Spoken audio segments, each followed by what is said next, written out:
Par sa puissance de séduction, la musique est un agent d'influence. Avec la guerre, elle devient une arme. Avec la guerre en Ukraine, les musiciens russes à l'étranger ont été obligés de prendre parti dans le conflit, médiatisant un front musical qui, en réalité, n'a jamais vraiment cessé d'exister. Alors que la musique n'a pas de frontières, la russophobie musicale fait rage. La musique est un outil d'harmonisation. Il est particulièrement significatif d'observer comment elle est utilisée par les mondialistes pour diviser. Ainsi, la mondialisation entretient tout un arsenal musical. Nous avons déjà présenté dans la 3e émission de ce canal comment les soviétiques avaient été vaincus dans le combat culturel musical. En 2012, année de l'élection présidentielle russe, une offensive était lancée avec le groupe féministe des Pussy Riot, profanant l'autel de la cathédrale du Saint-Sauveur à Moscou.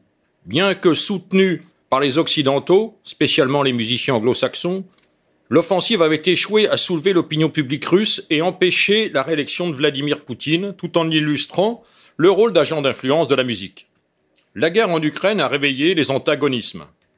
Musiciens et compositeurs russes sont sommés de prendre parti.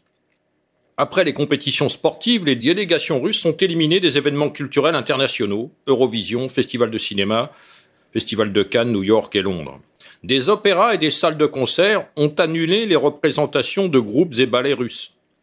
Le Metropolitan Opera de New York a déclaré qu'il ne travaillerait plus avec des artistes ou institutions qui soutiennent la politique de Vladimir Poutine. Pour avoir refusé de dénoncer l'opération en Ukraine, l'Orchestre philharmonique de Munich et celui de Rotterdam ont renvoyé le célèbre chef d'orchestre russe Valéry Gergiev. Il ne s'est jamais caché d'être un proche de Vladimir Poutine depuis 30 ans. Aussi, pour ses liens avec Poutine, la chanteuse d'opéra Anna Netrebko a perdu tous ses engagements en Allemagne, en Suisse, aux États-Unis.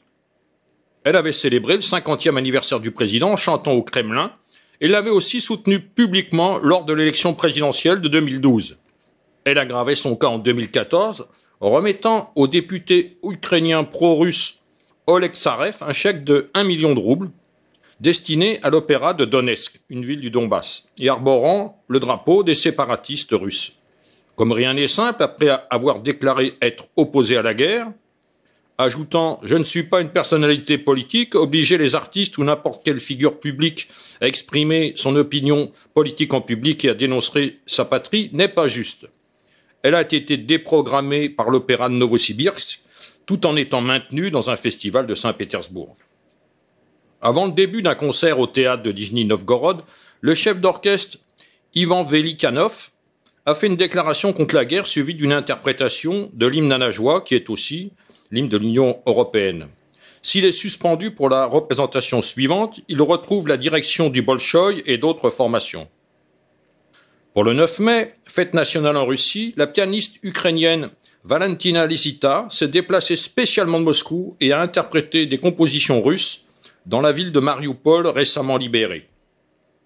Dans la série des représailles occidentales, les concerts prévus en France du pianiste russe Boris Berezovsky ont été annulés après son soutien à l'intervention en Ukraine. En Irlande, le Dublin International Piano Competition exclut le pianiste russe Roman Koziakov du concours 2022. Au Canada, invité de l'Orchestre symphonique de Montréal début mars, le jeune pianiste russe de 21 ans Alexandre Malofev voit ses 3 concerts annulés. Il faut savoir que le Canada compte la plus grande population ukrainienne au monde, après l'Ukraine et la Russie, soit 1,3 million de personnes. On écoute un extrait d'une prestation d'Alexandre Malofev.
Le prétexte identitaire est exploité pour brouiller l'identité russe. Sans entrer dans les détails historiques, l'identité russe est intimement liée à l'identité ukrainienne. D'ailleurs, l'Ukraine est en grande partie russophone. Ainsi, les musiciens russes ont pu puiser leur inspiration dans ces répertoires traditionnels. Même si les journalistes expliquent que Tchaïkovski, héros musical russe, s'est inspiré d'un chant traditionnel ukrainien dans le premier mouvement de son premier concerto pour piano, ce sont deux faces d'une identité commune. Certains musiciens russes ont pris parti pour l'Ukraine, comme en février, Kirill Petrenko, le chef d'orchestre de l'Orchestre philharmonique de Berlin. Le pianiste maestro russe Gerasim Voronkov, directeur de l'orchestre du Conservatoire supérieur du théâtre de Lisieux à Barcelone, et son épouse violoniste ukrainienne Alla Voronkova, le pianiste Evgeny Kissin, les chefs d'orchestre Semyon Bishkov et Kirill Petrenko, le chorégraphe Alexei Ratmansky, Olga Smirnova, première ballerine du Bolchoï et de grand-père ukrainien, a démissionné pour être engagée au Dutch National Ballet d'Amsterdam. Le baryton ukrainien Yuri Yurchuk est venu chanter l'hymne de son pays lors d'un rassemblement devant le 10 Downing Street. Lars Vogt, le directeur musical de l'Orchestre de chambre de Paris, a déclaré sur son compte Twitter « Je ne mettrai plus les pieds sur le sol russe, je ne jouerai plus et ne dirigerai plus de concerts tant que ce criminel de guerre sera au pouvoir. De plus, je ne collaborerai pas avec des artistes qui soutiennent ouvertement Vladimir Poutine. » Il faut savoir qu'il est divorcé d'une première épouse russe et m'a remarié avec une Polonaise. C'est sûrement un début d'explication. Après McDonald's, Coca-Cola, Amazon, Starbucks, Apple, Microsoft, H&M, Universal Music, une des plus grandes maisons de disques du monde, a annoncé qu'elle suspendait toutes ses opérations en Russie et fermait ses bureaux dans le pays. Pour justifier sa décision, elle demande la fin des violences en Ukraine aussitôt que possible. Suivant le modèle occidental, des pétitionnistes se sont mis de la partie contre la guerre en Ukraine. 17 000 personnalités issues du monde de la culture ont signé une lettre ouverte, 15 000 dans la santé, 30 000 dans l'informatique, 600 scientifiques, sur une population de 140 millions d'habitants, pas sûr qu'ils aient une quelconque influence. En quête de notoriété, le moindre musicien veut tirer parti de la résonance des réseaux sociaux pour incarner une sorte de résistance ukrainienne. À Kiev, pendant une alerte, Alex joue du piano au lieu de s'abriter et reçoit un hommage de Hans Zimmer. Amelia, 7 ans, chante La Reine des Neiges aux habitants de son immeuble et est invitée ensuite à chanter l'hymne ukrainien devant 15 000 Polonais. Tous les médias l'ont repris. Disney enrôlé pour l'Ukraine, l'occasion était trop belle. Pour appuyer cette campagne mondialiste contre les musiciens russes, les médias de grand chemin, mainstream comme ils disent, recyclent des chansons remontant à la guerre froide. Les temps ont changé, ayant changé, on adapte les paroles. Sting a ressorti début mars Russians, écrite en 1985.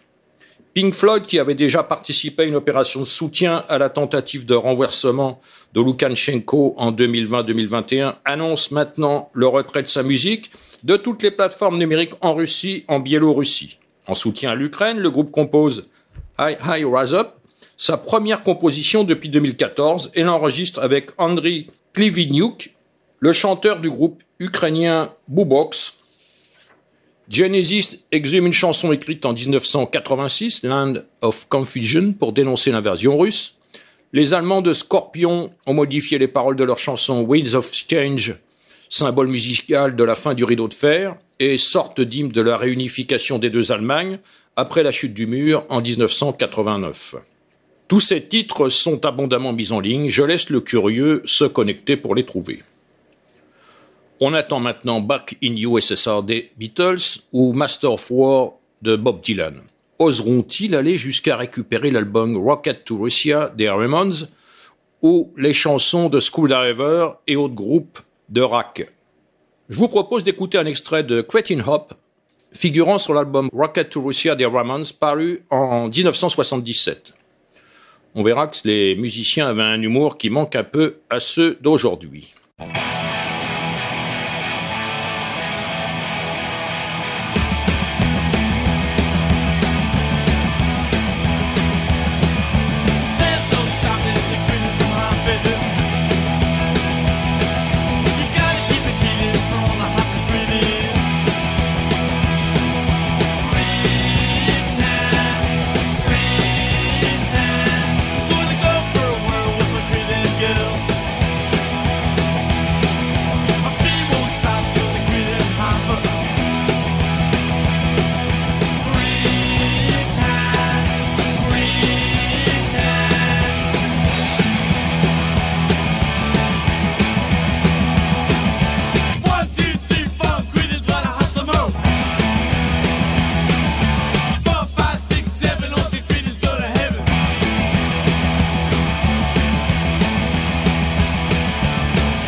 À la recherche de l'Ukrainitude, les artistes locaux sont mis à contribution pour renforcer l'identité ukrainienne, mais surtout pas dans un sens nationaliste. Rap, électropop, l'Ukraine ne manque pas d'initiatives. Voyons d'abord l'enseignante d'école maternelle Aliona, qui rappe en ukrainien et abandonne son métier pour devenir la nouvelle star du rap d'Ukraine. Son nom de scène initial était Aliona Al-Qaïda. Passée par un festival à Budapest et ayant signé avec un label polonais, elle a le bon profil pour défoncer la scène européenne, au sens premier. Dans le folk électropop, Onuka, petite fille en ukrainien, se fait remarquer durant l'un des entr'actes de la finale du concours Eurovision à Kiev en 2007. Un mélange envoûtant de tradition et de technologie. Selon un spécialiste de la question, elle fait passer des messages très spirituels et philosophiques sur le réveil de la nation ukrainienne.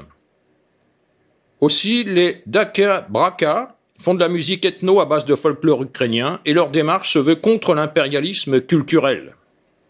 Ils ont participé à de nombreux festivals et tournées. Le collectif féminin des Dark Daughters mélange punk, rap et musique traditionnelle ukrainienne. Le groupe a soutenu les manifestations du Maïdan en 2013, ce qui lui a valu d'être invité au Festival des Vieilles Charrues de 2014. On va se faire une idée de ce que donne le titre qui l'a propulsé. Voici donc Rosie Donbass des Dark Daughters.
En face, les musiciens sont aussi sur le pied de guerre. Voici quelques exemples parmi de nombreuses compositions que vous n'entendrez pas de ce côté globaliste du nouveau rideau de fer médiatique.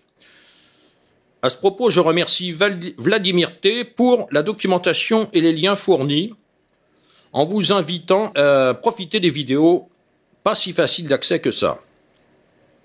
Voici d'abord le groupe des Bérets Noirs qui a composé une chanson en soutien à la libération du Donbass et à l'opération spéciale en Ukraine, leur Z.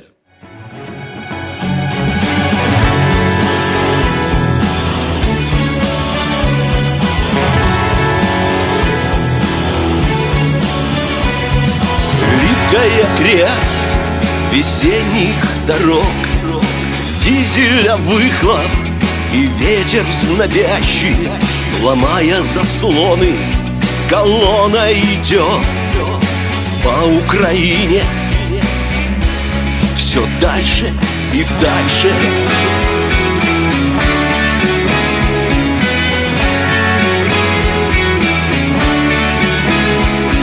Проверенный ствол и друга плечо, Георгия лента и крестик на теле, есть долг и присяга, и что-то еще, что кровь мы впитали, еще с колыбели.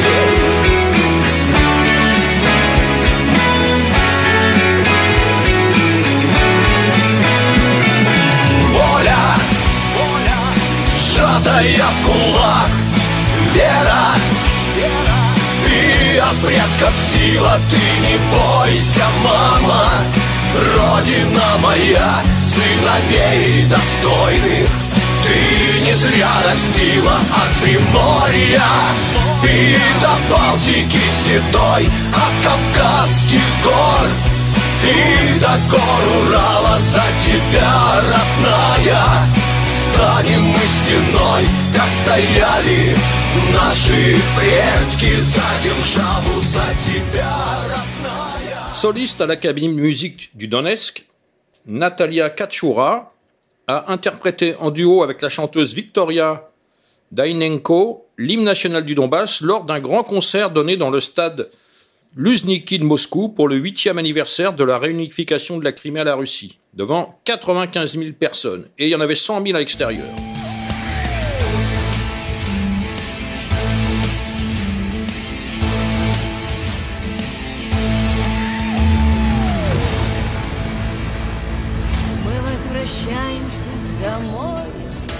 Путь наш долг, опять на чьей-то головой свистит осколок, и пуля снайпера опять найдет кого-то, и нам придется отвечать опять. Уж столько лет идут бои, но с нами братья. Ты нам, Россия, распахни свои объятия. Пора вернуться нам домой. Откройте двери, ведь мы же всей своей душой в Россию верим. Мы возвращаемся домой. Мы это право отстояли, последний принимая бой. Мы возвращаемся домой, мы возвращаемся домой. Мы это право отстояли, последний принимая бой. Мы возвращаемся домой. Autre initiative, le chœur russe traditionnel d'Omsk a réalisé un clip vidéo dans les rues de la ville en soutien aux habitants de la République populaire du Donetsk et de la République populaire de Loubiansk.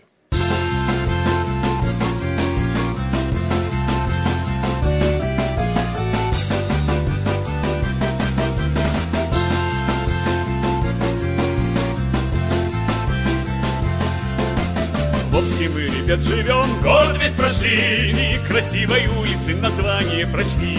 А название такое, право слово, как родное, Крымская улица по городу идет. Значит, нам по ней дорога, значит, нам по ней дорога, Крымская улица к дому приведет. В Крым приехали ребята, вежливо прошли, и прекрасные улицы название прочли. А название такое, право слово боевое, Донецкая улица по городу идет. Значит, нам туда дорога, значит, нам туда дорога, Донецкая улица к дому приведет. Вместе мы с тобой по улицам прошли, и отважные улицы название прочли. А название такое, право слово неплохое, Луганская улица к дому нас ведет. Значит, нам туда дорога, значит, нам туда дорога, Луганская улица к дому приведет. Au cœur de l'Europe, les Serbes ont un souvenir sanglant des bombardements de l'OTAN en 1999. À Belgrade, ils ont déployé un immense drapeau russe en soutien à l'opération en Ukraine. En Espagne, déjà engagé et actuellement emprisonné pour l'indépendance de la Catalogne, le rappeur Pablo Hasél avait organisé plusieurs concerts de soutien avec collecte de fonds aux républiques de Donetsk et de Loubiansk. Dans ce contexte, c'est évidemment le Pentagone qui a décidé du résultat de l'Eurovision. L'OTAN ne pouvait pas laisser passer l'occasion de faire sa propagande. Ainsi, bien que les messages politiques entraînent la disqualification, elle n'a pas été prononcée contre l'appel du chanteur du groupe ukrainien qui a été désigné gagnant. L'esthétique, la qualité, l'art n'ont aucune importance. Avec 200 millions de spectateurs, seul compte le message politique destiné aux populations. C'est donc la chanson présentée par l'Ukraine, Stefania, qui l'a emportée, et c'est l'Ukraine, ou ce qui en restera, qui organisera le concours en 2023. C'est la 3e victoire de l'Ukraine. La première en 2004, juste avant la révolution orange. La deuxième en 2016, 2 ans après l'annexion de la Crimée. L'Eurovision ne fait que confirmer qu'elle est un relais ordinaire de la propagande mondialiste. La récente polémique internationale sur le sang juif d'Hitler est l'arbre qui cache la forêt, car le pouvoir d'attraction de la musique est plus extraordinaire encore. Longtemps ignoré des médias occidentaux, le régiment Azov et sa symbolique ouvertement national-socialiste n'est plus occulté. On dit moins que son recrutement passe par la musique. Alors que les gouvernements de l'Union européenne envoient les enfants des écoles dans les parcs à larmes que sont devenus les camps de concentration, les mêmes gouvernements subventionnent celui de Kiev qui finance le festival de l'Asgard Rail depuis 2015. C'est le seul festival au monde des groupes de black metal national-socialistes. Ceux qui sont interdits dans toute l'Europe. Tout est en ligne et a déjà été dénoncé par le quotidien israélien Haaretz, mais pas par BHL ni Glucksmann. N'imaginez pas qu'ils ne soient pas au courant.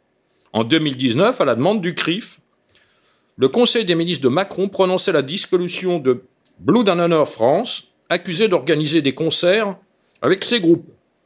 Mais subventionner ces groupes et en même temps les interdire, le gouvernement de Macron l'a fait, repoussant toujours plus loin les limites de la duplicité et de l'hypocrisie.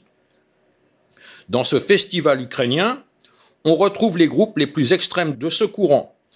Même s'ils n'étaient pas au programme en 2019, on peut citer Vag Vikernes, adulé pour avoir incendié une église historique en décembre 2019. Toute la scène musicale internationale la plus extrême était réunie au profit de l'Ukraine.